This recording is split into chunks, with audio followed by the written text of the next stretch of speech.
Good morning, my dear students. How are you all? Hope you are all good and fine. So, in the last class, we have studied about respiration. हम लोग respiration chapter start करें, right? तो आज की class में हम respiration chapter को continue करते हैं. तो लास्ट क्लास में हम कहाँ तक पढ़े थे कि लावॉइशियर रेस्पिरेशन के बारे में उनका क्या कंक्लूजन दिए थे. तो यही कंक्लूजन को हम आगे स्टार्ट करते हैं. Lavoisier's findings led way to several other researchers. Which gas do you think is Lavoisier talking about when he says chalky acid gas. ठीक है ना. तो क्वेश्चन क्या है यहाँ पे, चॉकी एसिड गैस किसको बोल रहे हैं लावॉइशियर. मैं आप लोगों को डिस्कस पहले भी बोली थी कि चॉकी एसिड गैस किसको बोल रहे हैं ना. यहाँ पे कार्बन डाइऑक्साइड को किसको बोल रहे हैं, चॉकी एसिड गैस किसको बोल रहे हैं ना, कार्बन डाइऑक्साइड को. Which gas according to him is respirable air. तो हम जो रेस्पिरेशन प्रोसेस में हम कौन सा गैस इनहेल कर रहे हैं, ऑक्सीजन. तो इसीलिए रेस्पायरेबल एयर कौन हो जाता है यहाँ पे, oxygen. So what steps in the process of respiration does Lavoisier mention as an inference of his experiments. ठीक है ना. तो Lavoisier कौन से स्टेप्स प्रोसेस ऑफ रेस्पिरेशन में कितने स्टेप्स है, कौन से स्टेप्स है Lavoisier बोल रहे बोल के.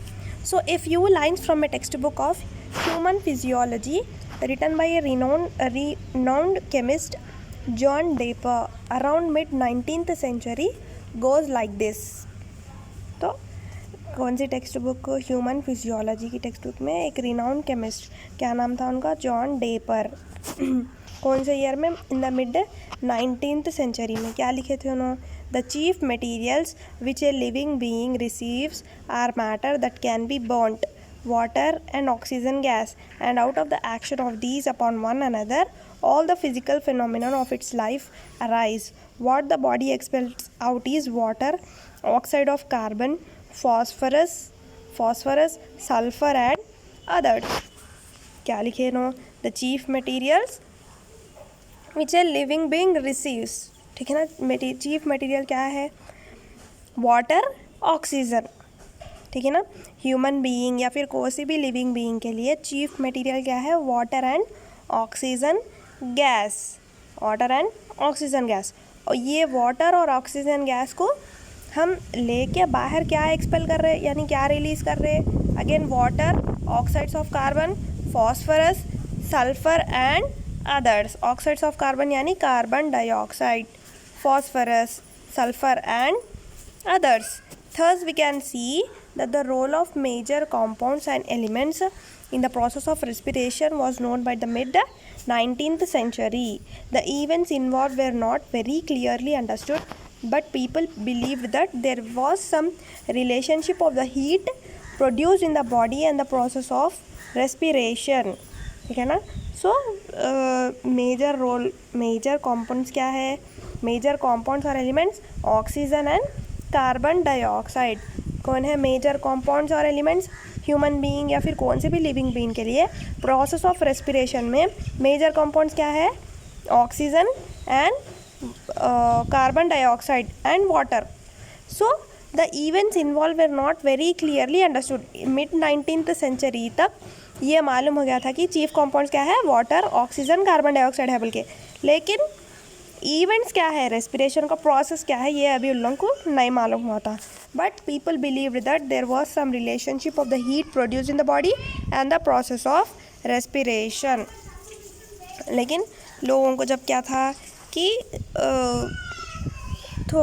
कुछ थोड़ा बहुत रिलेशन है किसके बीच में, हमारे बॉडी में जो हीट प्रोड्यूस होती वो और हमारे अंदर हो रहे सो रेस्पिरेशन प्रोसेस में कुछ तो लिंक है इसमें बोल के. It is a common observation that our breath is warmer than the air and around us. आप लोग मालूम है अपने अंदर जो एयर है वो ज़्यादा वार्म रहता बाहर के एयर से. So does respiration have anything to do with this. ठीक है ना. अब रेस्पिरेशन में एयर इज रिलीज़ हो रहा, हमारे में से एयर रिलीज़ हो रहा, तो एयर क्या है, वार्म है. बाहर के एयर से हमारे अंदर में बॉडी में जो एयर है वो वार्म एयर है. तो यहाँ पे डाउट आना चाहिए कि अपने अंदर बॉडी में हीट प्रोड्यूस हो रही और रेस्पिरेशन प्रोसेस भी, तो ये दोनों के बीच में कुछ लिंक है। नेक्स्ट, इवेंट्स और steps in respiration. There are no strict demarcations of events involved in the process of respiration.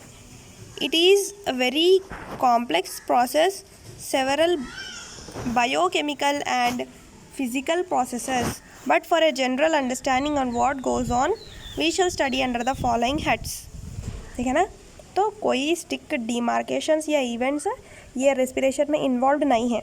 Respiration क्या है? Very complex process. इसमें क्या है? Several biochemical and physical process for a general understanding on what goes on. तो actually respiration क्या है? एक complex process है, फिर भी अपने को समझ आने के लिए एक स्मॉल पैसेज की तरह उन लोग हमारे को दिए, तो देखेंगे क्या है। First, breathing. फर्स्ट हम ब्रीथ कर रहे हैं ना, तो air movement into and out of the lungs. हम जो बाहर से एयर ले रहे हैं, ऑक्सीजन ले रहे हैं, वो पहले कहाँ? लंग्स को पहुंचता। Next, gaseous exchange at lungs level. यहाँ पर लंग्स में क्या हो रहा है? Gaseous exchanges at the lungs level, exchange of gases between alveoli and blood. ठीक है ना? तो ये कैसा एक्सचेंज हो रहा है? Gases between the alveoli. Alveoli कहाँ रहते? लंग्स में, हमारे अंदर लंग्स में एल्वियोलाई रहते। तो एल्वियोलाई और ब्लड के बीच में क्या हो रहा है? गैसियस एक्सचेंज हो रहा है यहाँ पे। Next, gas transport by blood. तो transport of oxygen from blood capillaries of alveoli to body cells and return of carbon dioxide. ठीक है ना? यहाँ पे क्या हो रहा? ऑक्सीजन ब्लड से एल्वियोलाई को जा रहा, ऑक्सीजन ब्लड से एल्वियोलाई को जा रहा to body cells and return of carbon dioxide. Body cells को ऑक्सीजन जा रहा और जो बॉडी सेल्स में जो कार्बन डाइऑक्साइड है वो बाहर आ रहा। समझ में आया ना? Next, gaseous exchange at tissue level. अब यहाँ पे क्या हो रहा?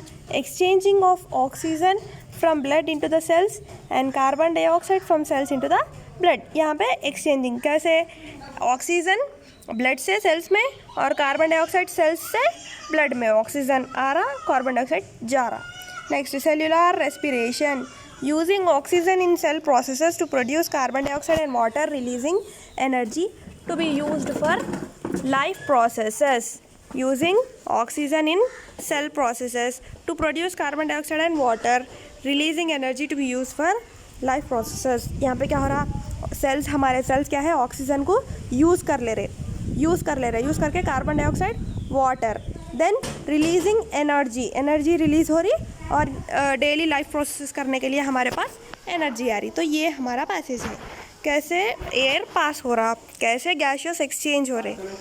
Next, breathing. In the previous classes we did experiments to find out was there in the air we breathe out. तो हम जो ब्रीथ आउट कर रहे हैं उसमें कौन सा एयर है? We had seen that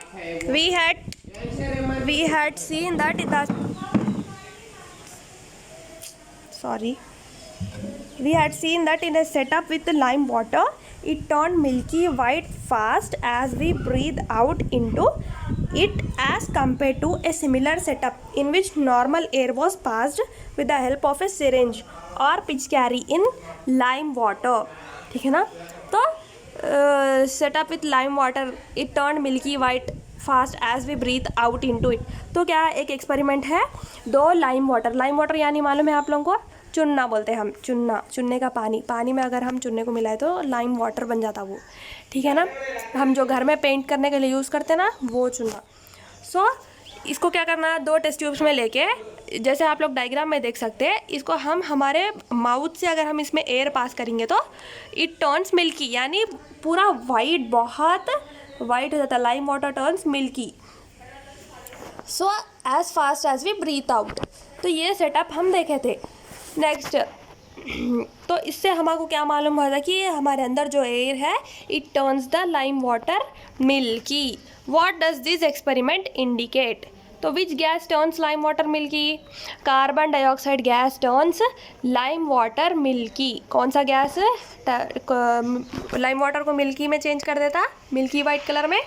carbon dioxide, सिर्फ ये एक गैस ही लाइम वाटर को मिल्की वाइट में चेंज कर सकता। Which gas do you think might be present in greater quantities in the air we breathe out as compared to air around us? ठीक है ना, जो हम ब्रीथ आउट कर रहे हैं कौन सा गैस हो सकता है, वो जो बाहर मतलब हम जो रिलीज़ कर रहे हैं, तो एयर अराउंड से हमारे अंदर बहुत ज़्यादा कौन सा गैस है, कार्बन डाइऑक्साइड हम रिलीज़ कर रहे हैं ना। We are also aware of the fact that water vapor deposits on a mirror if we breathe out on it. Where does this water vapor come from? In exhaled air. We shall have to study the pathway of air in our body through our respiratory system and the mechanism of breathing in respiration to find out how the exhaled air comes out. By respiratory system, we usually mean the passages that transport air to the lungs and to microscopic air sacs in them called alveoli. पहली बात आप लोगों को alveoli देखिए कैसे रहते, ऐसा तो लंग्स के अंदर रहते ये alveoli, पूरा अंदर का पार्ट है ये। तो ये alveoli सैक्स के जैसे रहते, एयर सैक्स है ये, यानी यहाँ पर एयर स्टोर होता। तो यहाँ पर ही मेन रेस्पिरेशन होता।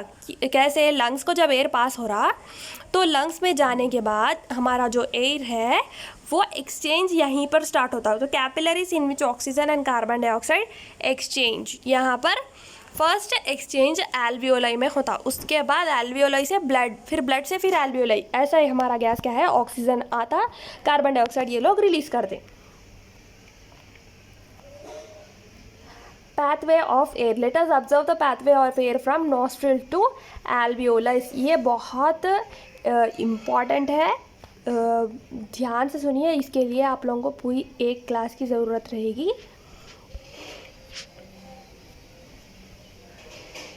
ये हमारा पाथवे है।